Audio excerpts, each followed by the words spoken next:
Thank you very much for your time, Anish.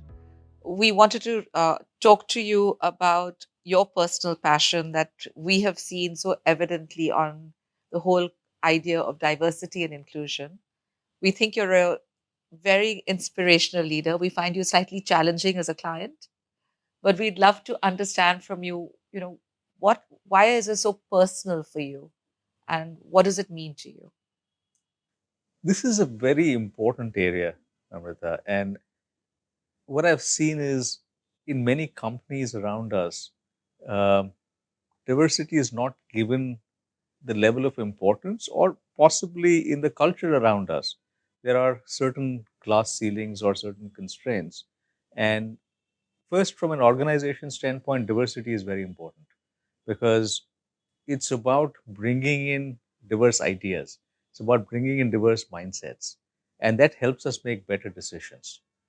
From a personal standpoint, I have seen it from a very young age. My mother was a graduate of IIM Ahmedabad from the second batch there, one of two women in her class. She set up a startup in the late 60s and ran her business for 35 years after that. Um, Out of my first five bosses, four were women. And therefore, I've seen that fairly closely and have an appreciation for that, which I felt is something that should translate into uh, our companies being a lot more diverse, our boards being a lot more diverse as well. And so, for you, what does diversity mean? And when you say it's not about gender only, what are the different forms of diversity that you look to bring into your organization? So, diversity is really about inclusion.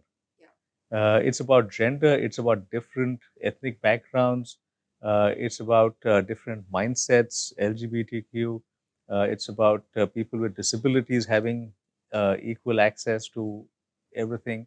It's about different geographic representation, again, on our boards and in our companies, because we are a global company and we need to hear from people from different cultures as a part of it.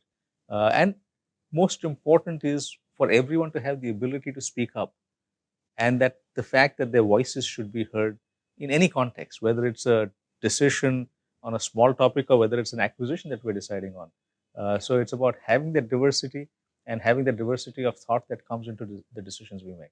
And you lead a very large organization, Anish, and there are many thousands of people.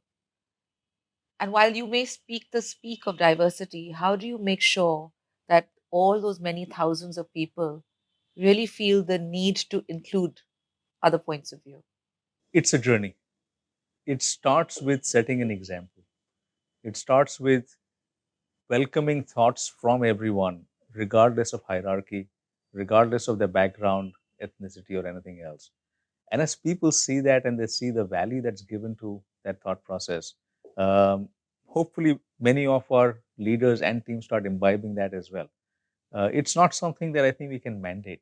The person's not going to speak up again. So it's important for us to also be aware of that. And it's about how we behave, not about what we say. And about the opportunities that you give people. I recall hearing about somebody saying, not necessarily in your organization, that we have these women, we would love to promote them, but they can't do these jobs because it's not safe. And we spoke to the women, and they said, "We're happy to do those jobs. We have no fear." So, how do you get those mindsets to shift?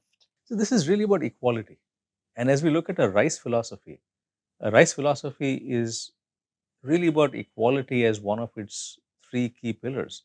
And therefore, there should not be a view as to women or anyone else can do a job or cannot do their job. Everyone has equal access to the job.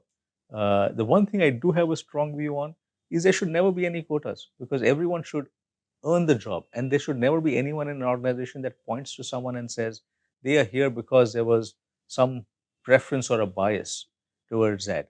It should be complete level playing field, everyone's equal, and everyone competes for a job. What we will do is push you and your colleagues very often to say, we're not going to look at any interviews till we have a slate of candidates that has an equal representation.